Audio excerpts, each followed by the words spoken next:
Hello everybody, and thank you so much for joining me tonight.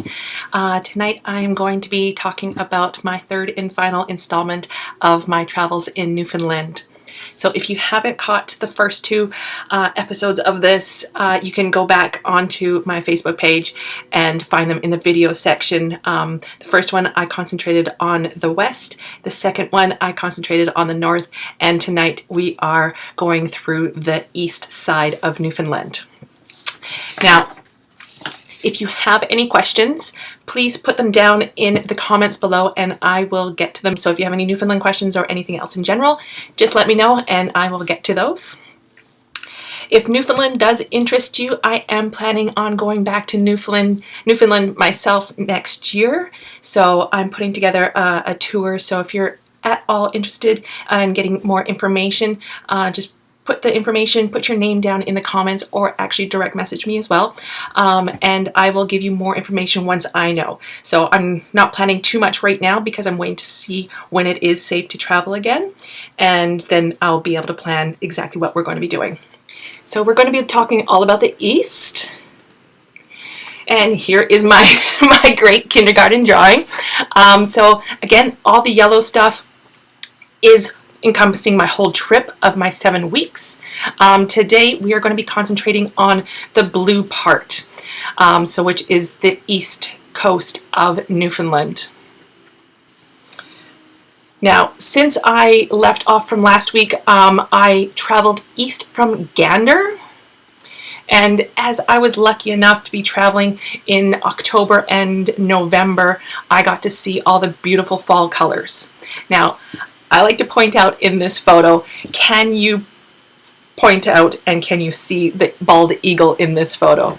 I told my sister this one, asked her this question, and she told me it was like watching someone's pictures who just came back from Alaska showing you whale photos that are a billion miles away. So yeah, this was as close as I could get. There's the eagle. But I pulled over on the side of a freeway and I saw this view and I saw the eagle, and you know, it was still super far away, and that was as close as I could get with the lens that I had with me, but still a super beautiful scene. You know, came across all of these gorgeous colors everywhere I went down all the streets. So I was meeting Sarah over in Glovertown. We were going to go visit with her parents. They were actually really nice enough to host me while Sarah was visiting. And from Glovertown, Sarah actually toured me around all the different communities and towns that were in this area. And it was absolutely beautiful. Like, we went into Salvage and Burnside and different areas around here.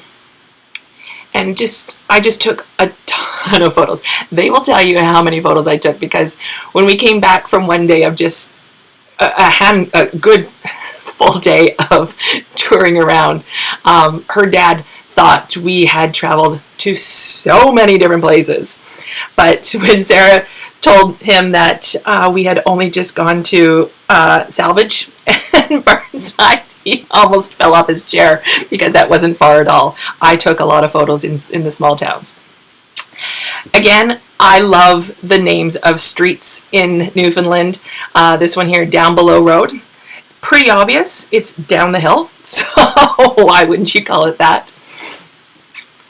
And from here, again, you know, these beautiful houses in like little remote areas that are still close enough to towns, but you have this remote wilderness feel to it. Absolutely gorgeous.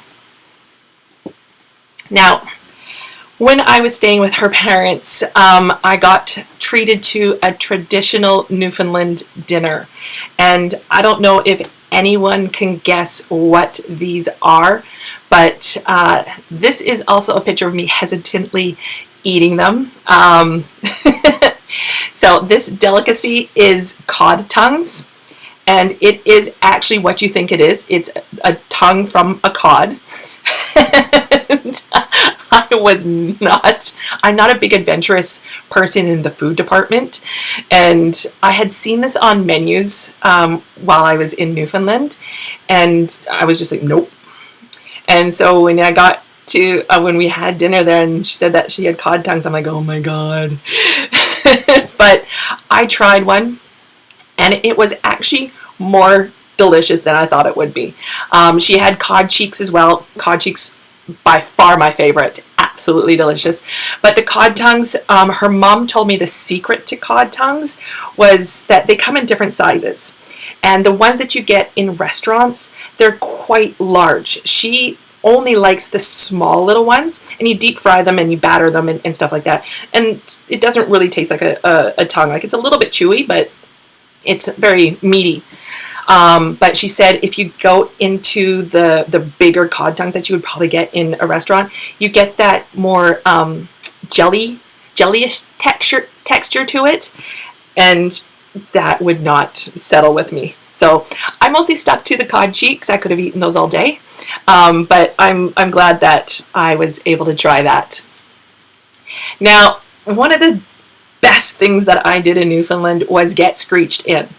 Now, getting screeched in basically lets you become an honorary Newfoundlander. Now, screech is the rum that they have here, and Sarah was telling me that screech rum came in from trading with Jamaica back in the day. Now, what they did was Newfoundlanders would trade salt fish to Jamaica, and then Jamaica would send rum back.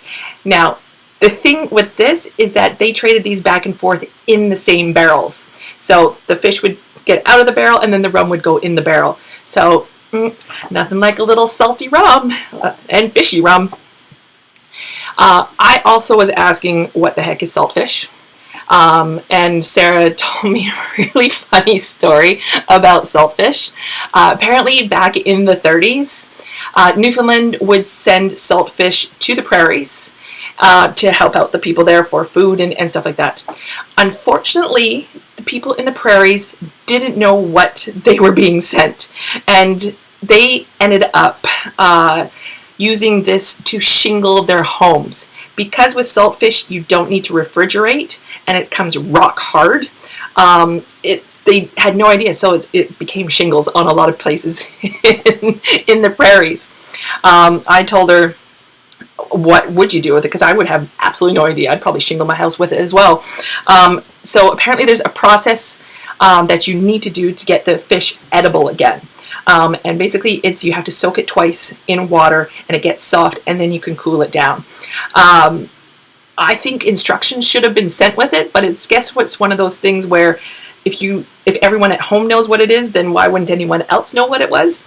So it must have been pretty smelly there in the summer. I don't know if it thaws out or not, but so getting screeched in, I'm going to post the video of me being screeched in tomorrow so you can check it out, but it is one of the most funniest and fun things you can do. Now, when you go to Newfoundland, there are bars and tours and stuff like that you can join in and be screeched in with a group.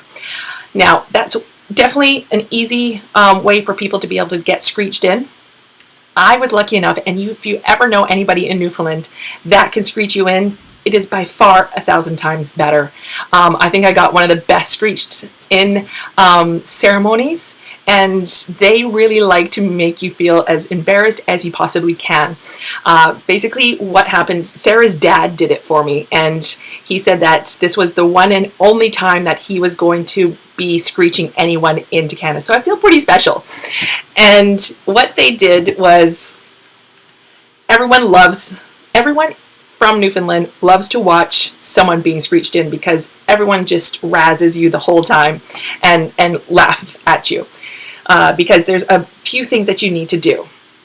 First off, you need to dress up in the funniest clothes that you can. So here I am styling a very slimming pair of fishing waders, and then I have some old school snowshoes on my feet, which were very slippery in the cabin. And then I had a Newfoundland rain slicker hat. Now, what happened was we had it at their uncle's cabin, and basically they all went around, and everyone that was in the little air and in their cabins there the word got around that someone was being screeched in, and it just became a party of everyone coming in there and having drinks. Basically what happens during a screech, you have to answer a bunch of questions, and of course they are going to say it in the most slang terms and in the strongest Newfoundland accent that you can possibly imagine, that you have absolutely no idea what they're saying. So you have to answer the questions, and then you end up having to do a shot of screech, or a couple. It depends on the person who's screeching you in. And then you have to kiss a cod on the lips. And they made me do it twice because the first time wasn't good enough. So it was a hilarious night, and I had so much fun, and I was so thankful to have had that experience with Sarah and her family and friends. Now, from Glovertown and that area, I moved on to Bonavista. Now, Bonavista is a beautiful area. I was there really late in the season, so it was good and bad. The good part was I basically had the whole place to myself. The bad part is most things were closed. But it was absolutely beautiful. I spent a few days there. I stayed in a hostel. I pretty much had the place to myself. Again, there was, a couple of people here and there that would come in and out. Bonavista is become a huge tourist spot. It was always busy there, but it's now exploded, Sarah was saying. One of the main draws here are the puffins. So you can get a great view of all the puffins here. I was too late in the season, but they are here, late spring into summer, where you can see them, and they're just the cutest birds you can imagine. There's also this beautiful lighthouse. I gravitate towards lighthouses, so I always seek them out. And from here, I made my way down to St. John's.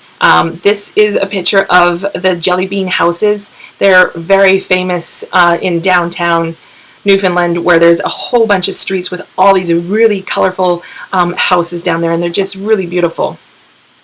Now, Newfoundland has a lot of eye-catching cities and towns. Basically what I would do, especially on my drive down from Bonavista to St. John's, I would just look on the map, see some funny names or see some cool names, and I would drive to those and just see what it was all about. So, like, some of the places that are on the map are Tickle Cove, Goobies, Come by Chance, Witless Bay, and of course the most famous one, Dildo. Now, Jimmy Kimmel is actually the mayor of Dildo. I know he had a thing on his show, I think it was last year, running for mayor of Dildo. And he actually did it, and I thought it was just kind of fake. But Sarah said, nope, totally true. He is the mayor of Dildo. So there you go. Now, from here, I stayed with Sarah's sister for just over a week, maybe 10 days to 2 weeks, which was great. And from there, I was able to just kind of tour around St. John's area. This here is Signal Hill. Up at the top there, it's Cabot Tower. Now, there's a few things that are pretty famous for this area, but my favorite thing is this is where Marconi received the first ever transatlantic wireless signal back in 1901. So it's pretty significant area and pretty cool to be able to walk around and view all of that history. Now you can see down below that there looks like a trail. So there is a 5-kilometer trail that you can take around here. I highly recommend it. It's great. It's well laid out. You got views. This is the view of downtown St. John's, and then you walk all the way along. And there are some really fun parts, really rocky trails, but you do have like some chain to hang on to, so you're all good. But it was really nice. You can go at your own pace. You do not have to take it fast. Stop and take lots of photos. And then just the views here, they're just really pretty areas all throughout St. John's. This here is a little suburb, I guess you would call it, of St. John's. It's called Kitty Vitty. Now, Kitty Vitty is just a really small community, and they have beautiful views of everything. Now, one of the things that you can do here and is really great is you can visit the Kitty Vitty Brewery. This brewery has really exploded even since I've been there, and I'm not a big beer drinker, so I can't talk to it. My friend Sarah loves them. One of the things that I absolutely love about this brewery is that they have a beer called Iceberg. So they have an iceberg beer, and what makes this beer different is that they use iceberg water to brew the beer. And Sarah was telling me that it is a really smooth beer. So when you're here, make sure you go on the tour, drink some beers, and enjoy the views. Now, when I was wandering around, obviously, I would post things on Facebook. And one of my friends who I worked with on cruise ships, he lives back in England, he messaged me and told me that there was another person that worked on cruise ships as well that he worked with, also in Newfoundland, and that I should meet up with him. So I met up with him. You know, with cruise ship people, you're all very similar mentality and thinking and exploring and stuff like that. So we hit it off. He invited me to host me in his place for the rest of my time in Newfoundland, which was super nice. So we got to hang out. I used his place as a home base, and it was right here. So this was in Petty Harbor. It's not too far outside of St. John's. It's a quiet fishing community, and it's just absolutely gorgeous.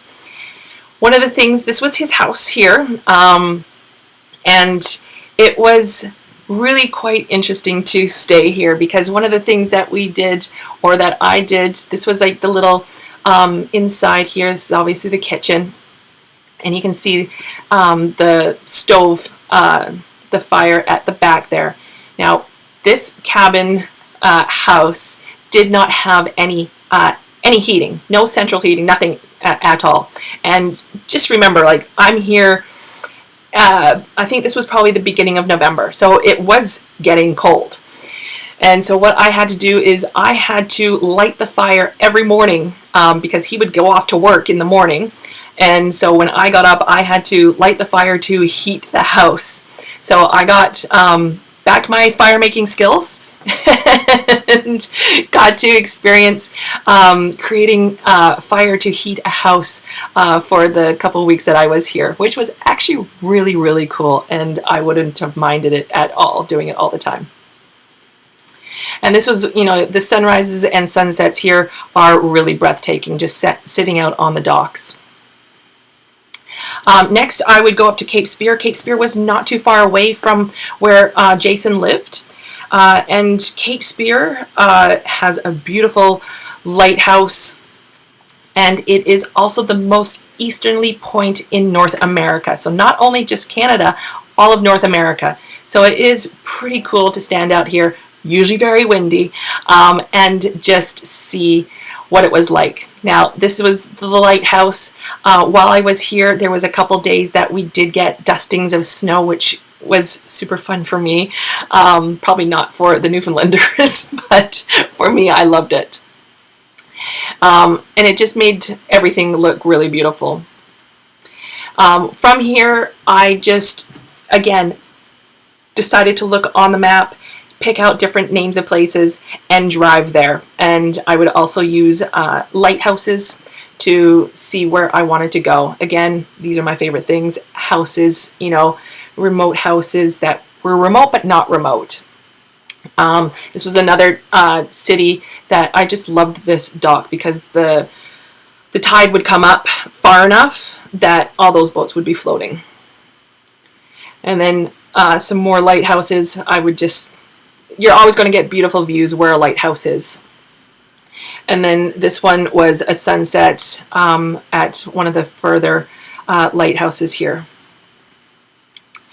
This one here, this was down around that same place of where that last lighthouse was, and unfortunately this is one of the places that was closed, so almost no one was here, but I was able to have the place to myself, just walk around, watch all the birds. There was tons of birds all around here, so just watching them fly away.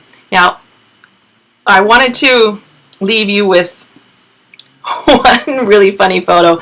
I don't know about you, but I love going to grocery stores in other countries and other places that I travel to, and just see what they sell and see what people eat and consume. I had never seen this before, and I don't recall seeing it ever on the West Coast here, but this here is corn on the cob in a can. And first my sister thought that they were like the little mini corn on the cob that we do have here, but on the side it does say you have 4 full cobs in a can. I don't think I would really want to have corn on the cob in a can. So that just made me chuckle. Now, lastly, I'm just going to tell you 2 more slang terms of Newfoundland. First one is ronky. I hope I'm saying that right. Ronky. Now, I love that the Newfoundlanders have a word for this. So this is to describe a person who is so raunchy that they are worse than raunchy. I guess they have enough of those people over in Newfoundland, but they have a term for someone who is worse than raunchy. So basically they would say, she's right ronky. So that's a good term for you. Just hopefully no one says that to you. And then the last one here is gear. So just like, you know, G-E-A-R. So this means a delicious meal or a hot man or woman. So you can use it in both senses. Basically, that burger was gear, or that man is gear.